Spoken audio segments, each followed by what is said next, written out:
आ जाए समझ। ओके जी, बिस्मिल्लाह रहमान रहीम। तो हमने इंटरनल मेडिसिन में स्टार्ट किया है CVS, कार्डियोवास्कुलर सिस्टम।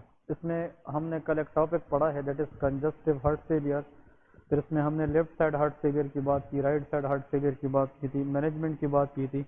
आज जो इम्पोर्टेंट टॉपिक पढ़ने जाएंगे दैट इज रूमेटिक फीवर कि what is meant by rheumatic fever, इसकी क्लिनिकल मेडिकेशन क्या है, इसकी डायग्नोसिस क्या है, और इसके पॉसिबल MCQs क्वेश्चन कौन कौन से होंगे। ठीक है।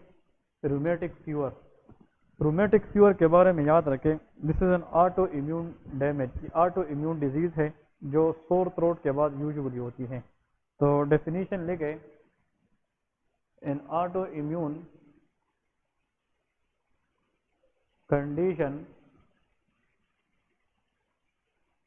condition which is usually seen 2 to 4 weeks after an episode of sore throat। ठीक है। Sore throat mean painful throat.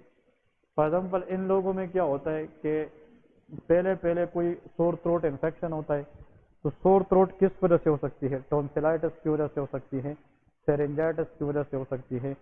तो उस सोर थ्रोट के खिलाफ जो इम्यून सिस्टम है वो एंटीबॉडीज बनाती है, लेकिन वो एंटीबॉडी कभी कभार मिस्टेकनली जाकर नॉर्मल टिश्यू को डैमेज कर देती है। देखें, आसान इसका कंसेप्ट ये है, अगर इन्फेक्शन होता है इन्फेक्शन, तो इन्फेक्शन के खिलाफ एंटीबॉडीज बनती है और उस इन्फेक्शियस सब्सटेंस को किल करने की कोशिश करती हैं। कभी कभार क्या होता है कि वो एंटीबॉडीज जो बॉडी के लिए फाइटर होती है वो कभी कभार मिस्टेकनली जाकर नॉर्मल टिश्यू को डैमेज कर देती है। तो ऐसी डिजीज को हम क्या कहते हैं? Auto immune diseases. देखें, लेके पैथोजेनेसिस, अब आसान हो जाएगा। पैथोजेनेसिस का मतलब ये है कि रूमेटिक फीवर किस तरह होता है, पैथोजेनेसिस क्या है। बहुत आसान है। देखें, फॉर एग्जांपल सबसे पहले इसमें लोगों को जनाब क्या होता है? Sore throat. सोर थ्रोट का मतलब होता है पेनफुल थ्रोट। भाई हम कहते हैं कि गले का इन्फेक्शन है, तो गले का इन्फेक्शन या पेन इन द थ्रोट किस वजह से हो सकती है? टॉन्सिलाइटिस से हो सकती है कि नहीं? Inflammation of the tonsils. Pharyngitis से हो सकती है, इन्फ्लेमेशन ऑफ द फेरिंग्स। मतलब सोर थ्रोट किसी वजह से भी हो, इन्फेक्शन की वजह से, तो इस इन्फेक्शन को कराने के लिए the bacteria is responsible is group B streptococci. ये क्वेश्चन याद रखें, group B streptococci, it is the name of bacteria. इसको हम सिंपली कहते हैं GBS। क्या कहते हैं? GBS। GBS stand for group B streptococci, it is the name of bacteria. This bacteria can cause tonsillitis or this bacteria can cause even pharyngitis। तो sore throat की अगर इन्फेक्शन किस बैक्टीरिया ने कराई हो? GBS ने। तो इस बैक्टीरिया को खत्म करने के लिए, इस बैक्टीरिया को किल करने के लिए बॉडी के अंदर जो सिस्टम है that is called immune system. ये फॉर एग्जाम्पल हमारा एक IS मीन इम्यून सिस्टम है। इम्यून सिस्टम इस बैक्टीरिया के खिलाफ क्या भेजेगी? एंटीबॉडीज भेजेगी। अब देखें, antibody by infection is caused by this bacteria, और इस बैक्टीरिया के खिलाफ इम्यून सिस्टम ने एंटीबॉडीज भेजी है, that is good thing for the body. तो 97% लोग तो ठीक हो जाते हैं, लेकिन 3% लोगों में ये एंटीबॉडी न कि सिर्फ इस बैक्टीरिया को किल करती है, बट दिस एंटीबॉडी मिस्टेकनली आकर नॉर्मल टिश्यू को डैमेज कर देती है। तो अपना इम्यून सिस्टम ने नॉर्मल टिश्यू को डैमेज किया। ऐसे डिजीज को क्या कहते हैं? ऑटो इम्यून डिजीज कहते हैं। नाउ क्वेश्चन ये है कि इस बैक्टीरिया के अंदर ऐसी कौन सी चीज है जिसने जाकर क्या कराया है? टॉन्सिलाइटिस या फेरेंजाइटिस। इस साइड पे आप लोग लेके MCQs में आता है the pathogenic component, pathogenic mean dangerous, जिससे वो इन्फेक्शन करा सकती है। The pathogenic component of GBS stand for group B streptococci is dash. Anyone, कि वो कौन सी चीज है जो इस बैक्टीरिया के साथ होती है और वो जाकर सोर थ्रोट करा सकती है? Answer is M protein. इसको क्या कहते हैं? M प्रोटीन कहते हैं। M प्रोटीन ये प्रोटीन का एक नाम है, लेकिन this protein present in this bacteria اور یہ بیکٹیریا کیا کرتی ہے، ایم پروٹین کی موجودگی میں یہ ڈیمیج کراتی ہے باڈی کے اندر. بھائی اس کی مثال ایسا ہے نا کہ اگر ایک دشمن ہے تو دشمن تو بیکٹیریا ہے لیکن اس کے ہاتھ میں پستول ہے، اب پستول سے وہ ڈیمیج کراتی ہے نا، تو مطلب بیکٹیریا ایک انیمی ہے، دشمن ہے، لیکن اس کے ساتھ جو پستول ہے ڈیمیج کرنے کے لیے وہ کیا چیز ہے، ایم پروٹین ہے. تو جو اینٹی باڈیز ہم بھیجیں گے، اینٹی باڈی وہ ہم مینلی کس پروٹین کے خلاف بھیجیں گے، ایم پروٹین. لیکن یہ اینٹی باڈی ایسی ہونی چاہیے جو شکل میں بھی کس جیسا دیکھے، ایم پروٹین، تاکہ اس کو ڈیمیج کر سکے. تو یہ ایم پروٹین گڈ ہے کہ بیڈ ہے، یہ بیڈ ہے، یہ تو بیکٹیریا نے لائی ہے. لیکن اس بیڈ پروٹین جیسے ایم پروٹین جیسے چیزیں باڈی کے کچھ نارمل جگہوں پہ بھی ہے. فار ایگزامپل جوائنٹ کے اندر ٹیشوز ہے جس کا بالکل شکل ایسی پروٹین کے ساتھ لگتی ہے جو اس بیکٹیریا نے لائی ہے. تو کبھی کبھار یہ اینٹی باڈی غلطی سے یہ بھی سوچ لیتی ہے کہ شاید یہ بھی وہ ایم پروٹین ہو جو بیکٹیریا نے لائے ہو، تو مسٹیکنلی نارمل ایم پروٹین کو بھی کیا کر دیتی ہے، ڈیمیج کر دیتی ہے. تو ایسا آٹو امیون ڈیزیز جو سور تھروٹ کے بعد ہو جائے، usually due to the antibody produce against which protein, M protein, ایسے کنڈیشن کو ہم رومیٹک فیور کہتے ہیں. لیکن اس میں کوشچن ہے، مجھے آج فار ایگزامپل سور تھروٹ ہوا ہے، تو سور تھروٹ کے خلاف اینٹی باڈیز پہلے بنے گی، وہ اینٹی باڈیز پہلے اس بیکٹیریا کے خلاف کام کرے گی. مسٹیکنلی اگر جا کر اس نے نارمل ٹیشو کو ڈیمیج کرنا ہو تو اس میں ٹائم لگے گا کہ نہیں. تو سور تھروٹ کے بعد رومیٹک فیور کی سمٹم کو آنے میں کتنا ٹائم لگتا ہے، 2 to 4 ویکس لگتا ہے. تو اگر ایک پیشنٹ آتا ہے وہ کہتے ہیں اب رومیٹک فیور کے اندر جو نارمل ٹیشو ڈیمیج ہو سکتے ہیں وہ کون کون سے ہیں، تو دیکھیں target organ to be affected, وہ کون کون سے آرگن ہیں، یا target areas to be affected, وہ کون کون سی ٹارگیٹ ایریا ہے جو اینٹی باڈیز جا کر خراب کرے گی. سب سے پہلے کہ جوائنٹ، بھائی یہ اینٹی باڈی جا کر نارملی جوائنٹس کو خراب کر سکتی ہے، تو جوائنٹس کو افیکٹ کر سکتی ہے. نیکسٹ پوائنٹ یاد رکھے، یہ اینٹی باڈیز اب نارملی جا کر ہارٹ کو افیکٹ کر سکتی ہے، ہارٹ، ٹھیک ہے. یہ اینٹی باڈیز اب نارملی جا کر سب کوٹینیس ٹیشو جو اسکن کے نیچے ٹیشوز ہے اس کو افیکٹ کر سکتی ہے، سب کوٹینیس ٹیشو. اور یہ اینٹی باڈیز جا کر افیکٹ کر سکتی ہے اب نارملی اسکن کے اوپر ریشز کرا سکتی ہے. اور last but not the least it can affect brain, یہ کس کو افیکٹ کر سکتی ہے، برین کو افیکٹ کر سکتی ہے.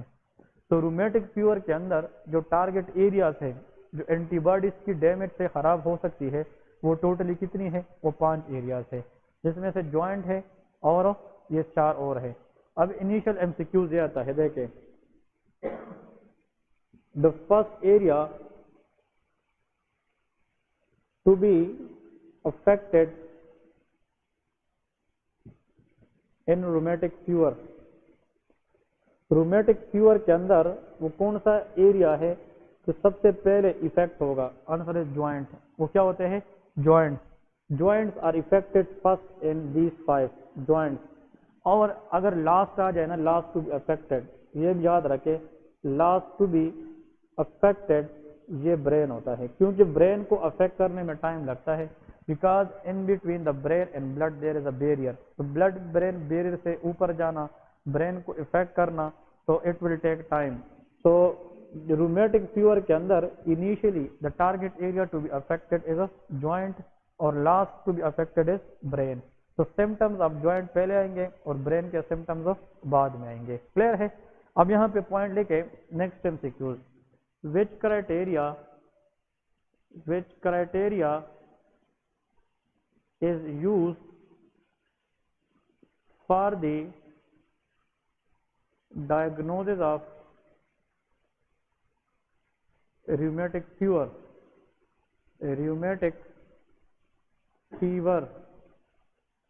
ہاں جی، اس کو کیا کہتے ہیں، جونس کرائٹیریا. ویری گڈ، یہ بھی بہت کامن کوشچن ہے، جونس کرائٹیریا.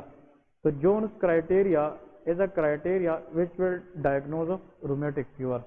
تو ہمیں رومیٹک فیور کی ڈائگنوزس کے لیے کون سی کرائٹیریا پہ فوکس کرنی چاہیے، جونس کرائٹیریا پہ فوکس کرنا چاہیے کہ جونس کرائٹیریا ہے کیا چیز. تو جونس کرائٹیریا آپ لوگ ہیڈنگ دے دیں کہ what is Jones criteria. Jones criteria, تو جونس کرائٹیریا کے اندر 2 چیزیں ہیں، ایک کو ہم میجر جون کہتے ہیں اور ایک کو مائنر جون. تو آپ لوگ ایسا کریں، اس کے نیچے لے کے میجر جونس کرائٹیریا، جون کرائٹیریا. और एक को हम क्या लिखेंगे, माइनर जोन्स क्राइटेरिया, इस तरह है ना। अब क्वेश्चन ये आएगा पेपर में, आप लोगों को समझाऊंगा कि किस तरह क्वेश्चन आएगा। भाई रूमेटिक फीवर की जो डायग्नोसिस है वो किसी टेस्ट से हम नहीं करते, न किसी की प्रोसीजर से करते हैं, बल्कि जोन्स क्राइटेरिया पे ज़्यादा डिपेंड करता है। अब जोन्स क्राइटेरिया क्या चीज़ है उसको समझना है, तो उसमें एक मेजर जोन क्राइटेरिया है और एक माइनर जोन क्राइटेरिया है। मैंने आप लोगों को क्या बताया कि अगर एक बंदा है उसको सोर थ्रोट हुआ है और वो आकर कंप्लेंट करते हैं कि उसके जनाब जोड़ों में दर्द है, ज्वाइंट में दर्द है, तो ज्वाइंट में दर्द के साथ जब बंदा आ जाए तो आप उससे ये सवाल पूछें कि आपको 2-3 हफ्ते पहले कोई गले खराब होने का कोई शिकायत थी कि नहीं। अगर उस बंदे में 3 या 4 हफ्ते पहले एक सोर थ्रोट की एपिसोड गुजरी है तो शायद ये किस चीज़ का केस हो, रूमेटिक फीवर का। ऐसा ना हो आजकल तो डॉक्टर क्या कहते हैं, ज्वाइंट पेन है ठीक है डिक्लोफेनिक ले ले बस ले जाए, नहीं। Taking a proper history that is very important for a proper diagnosis. Patient से पूछे कि यू डेवलप ज्वाइंट पेन तो you have a sore throat episode 3 और 4 वीक अगो और नॉट। अगर वो कहते हैं कि आज से 2-3 हफ्ते पहले मेरा 4-5 दिन के लिए गला खराब था, मैं उससे अब ठीक हो चुका हूँ लेकिन पता नहीं अब जोड़ों में दर्द है, ठीक है, शायद वो एंटीबॉडी जो सोर थ्रोट के खिलाफ बनी थी 3 हफ्ते पहले, अब वो आकर किसको इफेक्ट कर चुकी है, ज्वाइंट्स को। Inflammation of the joints is called arthritis, उसको क्या कहते हैं, आर्थराइटिस कहते हैं। लेकिन अगर ये ज्वाइंट भी इन्वॉल्व है, ये ज्वाइंट भी इन्वॉल्व है, ये भी इन्वॉल्व है, this called shoulder joint, this called elbow joint, this called wrist joint. अगर एक से ज्यादा ज्वाइंट इन्वॉल्व है that is called poly arthritis, उसको क्या कहते हैं, पॉली आर्थराइटिस। पॉली का मतलब क्या है, many, arthritis mean inflammation of joint. लेकिन इसका जो मेन पॉइंट है ना रूमेटिक फीवर के अंदर, जो लोग गलत कर देते हैं एग्जाम में, वो ये है कि रूमेटिक फीवर के जो लोग आते हैं ना वो कहते हैं कि डॉक्टर साहब उसकी नी ज्वाइंट स्विल हो चुकी है इतना ज्यादा और टच करने पे उसको क्या हो रहा है, पेन हो रहा है। अब उससे आप ये सवाल पूछे कि 2-3 दिन पहले ये पेन कहाँ पे था, वो कहाँ, वो ये कह रहा होगा कि भाई उसकी 4-5 दिन पहले ये पेन इधर एल्बो में था, एल्बो ज्वाइंट, लेकिन अब ये बिल्कुल ठीक हुआ है। अब कौन सा ज्वाइंट इफेक्ट है, नी ज्वाइंट।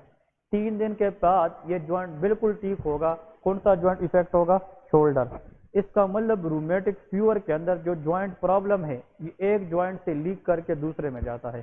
तो ये माइग्रेटरी है कि स्टैटिक है, माइग्रेटरी है। और एक ज्वाइंट इन्वॉल्व है कि ज्यादा है, तो क्या है, पॉली आर्थराइटिस है। तो joint involvement in rheumatic fever is migratory poly arthritis. तो मेजर जोन क्राइटेरिया के अंदर अगर बंदा ये कहे कि 3 दिन पहले उसका दूसरा ज्वाइंट इन्वॉल्व था, आज दूसरा इन्वॉल्व है, तो अगर ये बात है बंदे में तो आप उसको कहेंगे ना, आप जहन में ये सोचेंगे कि जोन क्राइटेरिया का कौन सा इफेक्ट है, मेजर है। तो यहाँ पहले के migratory what, poly arthritis, migratory poly arthritis. लेकिन इसमें शर्त ये होगा कि जो दूसरा ज्वाइंट इफेक्ट होगा उससे प्रीवियसली ज्वाइंट जो है वो नॉर्मल क्या हो जाएगा, वो ठीक हो जाता है, वो बिल्कुल कंप्लीटली ओके हो जाता है। दूसरी बात, ये तो ज्वाइंट प्रॉब्लम बताएगा। फिर ये बंदा कहेगा कि इसकी स्किन पे रैशेस आए हैं, रैशेस, और जब उसकी रैशेस हम चेक करें specially on the chest area, chest area पे स्किन के ऊपर जो रैशेस बनती है दे आर कॉल्ड एरिथीमा मार्जिनेटम। इसको हम क्या कहते हैं, एरिथीमा मार्जिनेटम। अगर ये रैशेस भी बंदे में है तो that is called erythema marginatum. What is erythema, erythema is the word use for red. Erythema का मतलब क्या है, red. Margin mean on the surface of skin. अगर स्किन के ऊपर चेस्ट पे इस तरह के रेड रैशेस है उसको क्या कहते हैं, एरिथीमा मार्जिनेटम कहते हैं। क्लियर है। अब एक और पॉइंट, जब इसकी जनाब स्किन पे हम इस तरह पालपेट कर देना तो हमें मुख्तलिफ एरियाज पे स्किन के नीचे छोटे छोटे नोडुल्स नजर आ जाते हैं, बाल लाइक स्ट्रक्चर, लेकिन वो पेनफुल नहीं होते, उसको सबक्यूटेनियस नोडुल कहते हैं। कि under the skin rheumatic fever के अंदर सबक्यूटेनियस छोटे छोटे बाल लाइक स्ट्रक्चर बनते हैं, उसको हम सबक्यूटेनियस नोड्यूल्स कहते हैं, सबक्यूटेनियस नोड्यूल्स। इसका मतलब ये सबक्यूटेनियस नोड्यूल्स है। नेक्स्ट भाई, अगर ये जाकर किसको इफेक्ट कर सकता है, हार्ट। हाँ जी, आप बता सकते हैं कि हार्ट के कितने लेयर्स हैं, how many layers of the heart we have, एक मिनट वो कितने होते हैं? 3। Heart is surrounded by 3 layers. Heart का जो सबसे बाहर वाला लेयर है इसको कहते हैं पेरिकार्डियम। क्या कहते हैं? पेरिकार्डियम। जो मिडल वाला है मसल से बना होता है उसको क्या कहते हैं? मायोकार्डियम। और जो सबसे अंदर वाला होता है इसको क्या कहते हैं? एंडोकार्डियम। ये याद रखना है, ठीक है। Heart is lined by these 3 layer. Outer is pericardium, middle is myocardium, inner is endocardium. इसकी इन्फ्लेमेशन को क्या कहते हैं? पेरिकार्डाइटिस। ये हम पढ़ेंगे, बहुत इंपॉर्टेंट है। इसकी इन्फ्लेमेशन को मायोकार्डाइटिस और इसकी इन्फ्लेमेशन को एंडोकार्डाइटिस। और अगर इन तीनों की इन्फ्लेमेशन हो जाए तो उसको पेन कार्डाइटिस कहते हैं। तो इन लोगों में, रूमेटिक फीवर लोगों में पेन कार्डाइटिस होता है, ठीक है। Pancarditis mean inflammation of all 3 layers of the heart. अगर इन तीनों के तीनों लेयर की इन्फ्लेमेशन हो जाए तो उसको हम क्या कहते हैं? इन तीनों लेयर की इन्फ्लेमेशन को हम क्या कहते हैं? पेन कार्डाइटिस कहते हैं। और अगर रूमेटिक फीवर का मसला ब्रेन तक पहुंच गया, ये ब्रेन के अंदर बेजल गैंग्लिया को डैमेज करता है, and it can lead to Sydenham chorea. इसको हम क्या कहते हैं? Sydenham chorea. What is Sydenham chorea? It is shaky jerky involuntary purposeless movement. Involuntary मतलब ये कि type of movement problem. Involuntary purposeless movement, that is known as Sydenham chorea. तो ये क्वेश्चन याद रखें। लेकिन इस इनवॉलंटरी पर्पसलेस मूवमेंट को लाने के लिए इट विल टेक ईयर्स, ये मंथ से ईयर्स भी ले सकते हैं। तो this is the late presentation. Brain has to be affected least likely, बहुत लास्ट में। लेकिन जो ज्वाइंट का मसला है ना वो सबसे पहले आएगा। तो याद रखे कि Sydenham chorea it is also called Saint Vitus dance. इसको क्या कहते हैं? Saint Vitus dance. ये बंदा जब जाता है ना तो ये कभी इधर टक्कर का तो कभी इधर, मतलब ये कि इसकी जो बैलेंस है ना मूवमेंट में वो नहीं रहती। जो ये मतलब चाहेगा कि मैं इस तरफ जा रहा हूँ, मैं चाहता हूँ कि मैं बैलेंस जाऊँ, लेकिन ये कभी इधर जाएगा कभी उधर, शेकी जर्की। और ये जहाँ पे भी जाएगा उसको टारगेट का नहीं पता होगा। इसकी ब्रेन जो है ना ऐसा इफेक्ट होता है।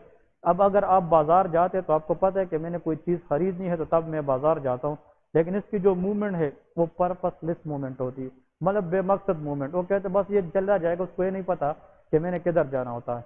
ये इसलिए कि जो एंटीबॉडीज एबनॉर्मल बने थे वो ब्रेन के अंदर टिश्यू को डैमेज कर देते हैं, and the patient develop Sydenham chorea. Clear है? तो देखिए मैं आप लोगों को एक आसान मिसाल देता हूँ। इस तरह क्वेश्चन आता है, A 12-year-old girl brought by their parents to the clinic with a history of swelling of the knee joint, ठीक है, redness, pain in the joint, and there is rashes on the front of the chest. But the parents gave the history that 4 days ago she complained inflammation of the wrist joint, but that joint is now completely okay. वो बिल्कुल ठीक है। अब problem कहाँ पे गई है? Knee joint के अंदर। Also further give a history that these symptoms came yesterday. In spite of that she have one episode of sore throat 3 weeks ago. So which of the following fever you are suspected? Rheumatic fever. Rheumatic fever के लिए शर्त ये है ना कि इन symptoms को लाने के लिए जरूरी होगा कि 2 या 3 हफ्ते पहले बंदे को क्या हो चुका होगा? सोर थ्रोट, क्योंकि ऑटो इम्यून डैमेज है।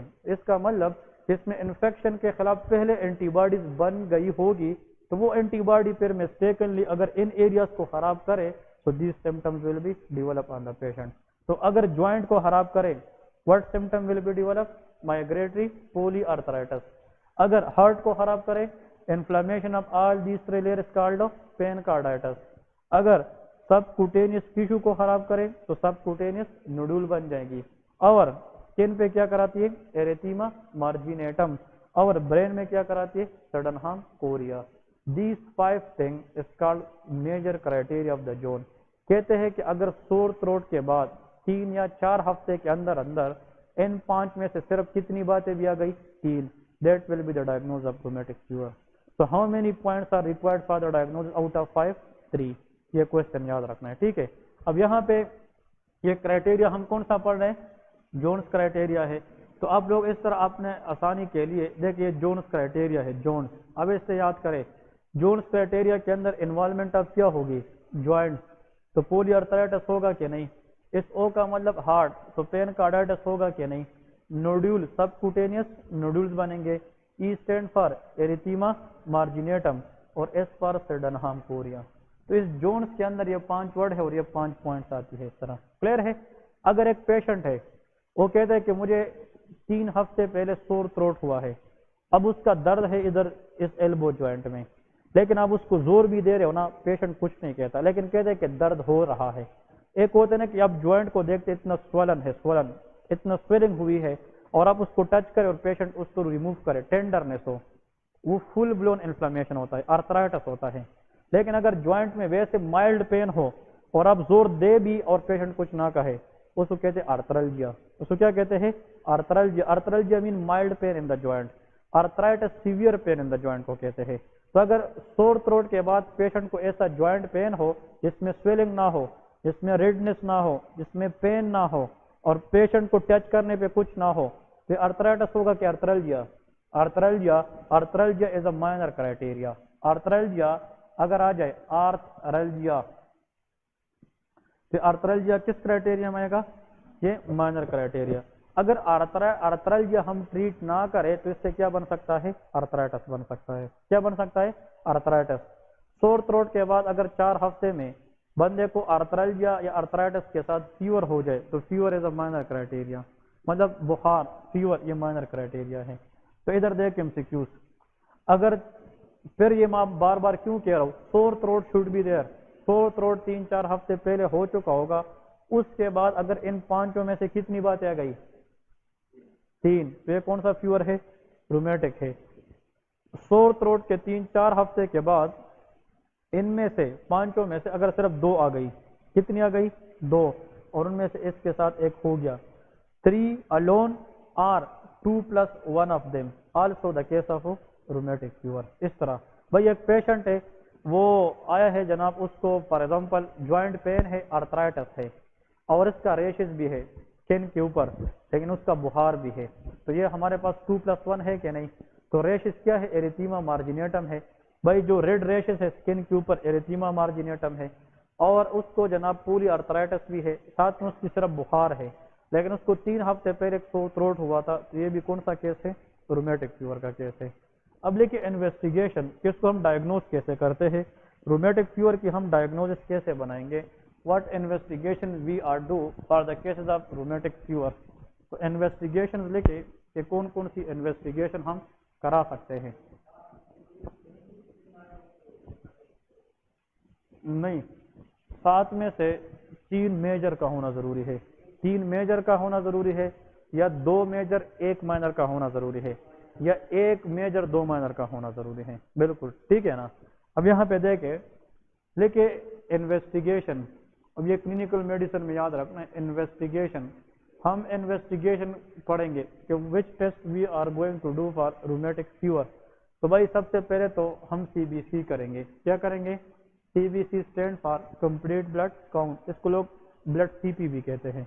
मतलब सीबीसी करेंगे, उसमें हमें इंक्रीज डब्ल्यूबीसी यहाँ पे लेके मे और मे नॉट, हो भी सकता है, हो भी नहीं सकता, मतलब फीवर तो हो भी सकती है, हो भी नहीं सकती। तो फीवर को देखकर हम सीबीसी करते हैं, और अगर सीबीसी में डब्ल्यूबीसी ज्यादा है तो हमें फीवर को शो करेगा कि नहीं, और फीवर मीन इन्फेक्शन को शो करता है। लेकिन जो सबसे इम्पोर्टेंट है एंटीबॉडी, याद रखे increase ASO. What is ASO titre? ASO stand for anti streptococcal, O titre mean antibody, मतलब लेबोरेटरी वाले टाइटर किसको कहते हैं? एंटीबॉडी। रूमेटिक फीवर में किस बैक्टीरिया के खिलाफ एंटीबॉडी बनी थी? Streptococcal, group B streptococci. तो इस स्ट्रेप्टोकोकल इन्फेक्शन के खिलाफ अगर कौन सी एंटीबॉडीज बन जाए? ओ, so that can cause these damages, rheumatic fever. So which antibody should be raised in the blood that will suspect rheumatic fever? Answer is anti-streptococcal O antibody. Clear है? तो ये points बहुत इंपॉर्टेंट है। तो अगर ये 2-3 पॉइंट भी है और ये भी सीरम में ज्यादा है तो फिर ये तो रूमेटिक फीवर का केस ही है। अब देखिए मैनेजमेंट, रूमेटिक फीवर की मैनेजमेंट हम पढ़ते हैं। What is the management of rheumatic fever, कि कैसे हम मैनेज करेंगे rheumatic fever. Number 1, advice the bed rest, क्योंकि इसमें जब ज्वाइंट इन्वॉल्व होते हैं, a person can not even walk, वो बंदा चल भी नहीं सकता because of severe joint pain. तो हम सबसे पहले बेड रेस्ट एडवाइस करते हैं, advice bed rest to take a proper rest, हम प्रॉपर रेस्ट बताते हैं। फिर जनाब बंदे को पेन है, एनर्जेसिक देंगे क्या नहीं, एनर्जेसिक देते हैं, ठीक है। Number 3 the most important is antibiotics, ताकि इसके ऊपर जाकर मजीद इन्फेक्शन ना हो जाए। Answer is benzathine penicillin, benzathine penicillin, penicillin is a cell wall synthesis inhibitor, यह penicillin is one of the antibiotic. लेकिन benzathine penicillin that is a long acting penicillin, ये क्या होता है, लॉन्ग एक्टिंग पेनिसिलिन। ये ब्रॉड स्पेक्ट्रम पेनिसिलिन है। Broad spectrum का मतलब जानते हो क्या नहीं, एक होते हैं नैरो स्पेक्ट्रम,